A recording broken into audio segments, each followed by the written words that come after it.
चंदवा बैगा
जल्दी आ झट ना दाई देख देख तो भक्त के तो सेवक के वचन झन जाए खाई देखा था यहाँ कैसे कहा थे मोला खामू कहा थे आ दाई जल्दी आके अलाए बलाए ना टार यहाँ जिहाँ ले आए हैं ना उन्हें चला बिना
भैया तू चीज कैसे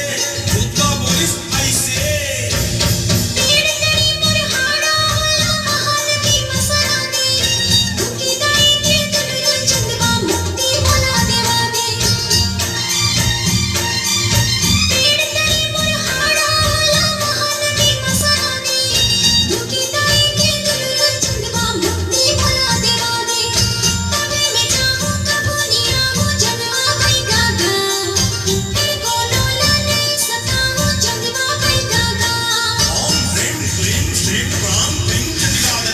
Shapna Sangram Guru Guru Swa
हाँ